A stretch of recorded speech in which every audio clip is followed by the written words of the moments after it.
question is, how can we provide more recreational options for young people in Turlock? And I think you begin with that one, Ms. Gulak. My forte, I'm a jock. I spent most of my time here at CSU Stanislaus being an athlete and going on to train for the Olympics. And I think that recreation is hugely important for youth. And I see the benefits as a police officer of 18 years when children don't have the opportunity to keep themselves busy and they find other things to do that are probably inappropriate or illegal. And so recreation's huge, and I spent my own dollar to go to Indiana and bring back the NCAA track and field national championships, which brought us over $500,000 of revenue that we didn't count on, which was helpful.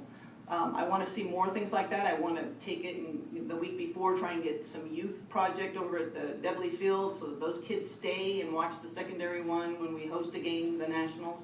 Things of that nature. I think recreation is probably one of the key things for our youth. Okay, thank you. Mr. Alvarado? Growing up, I was a user of recreation services in my hometown. It kept me out of trouble. I think maybe that's why I'm the reason I'm here today.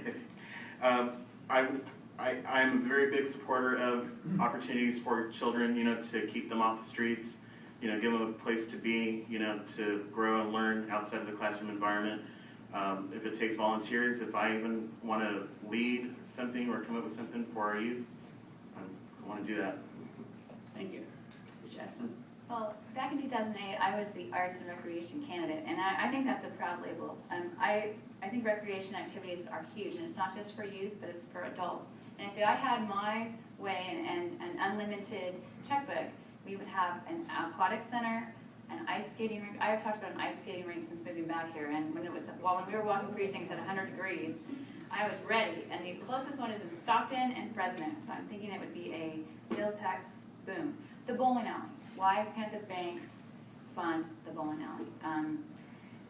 We need to have, but not just for youth, which is extremely important. I mean, we have the university, and I agree. I was also an athlete. You probably don't believe that. I ran and I played basketball. But,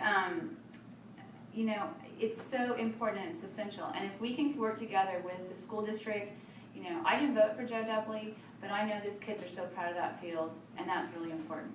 I did work hard, and I think that our firefighters and the community members who worked hard to make sure our pool stayed open one summer when council members wanted to stop it. So I'm going to stop right now because I just saw the sign.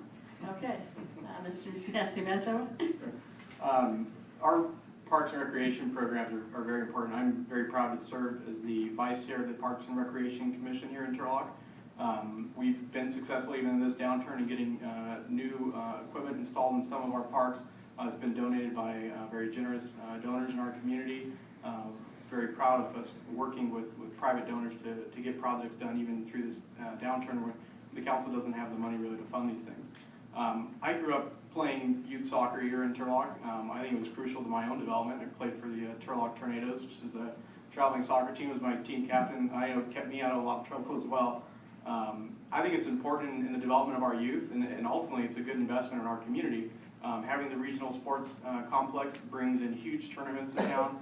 They eat at our restaurants, they stay in our hotels, and they're paying sales tax and they live out of town. It's great. We need to continue to look for opportunities like that because it's an investment in our youth, keeps them off the streets, and it brings in outside sales tax dollars. So it's not just good for the youth of our community, but it's good for the bottom line. Okay.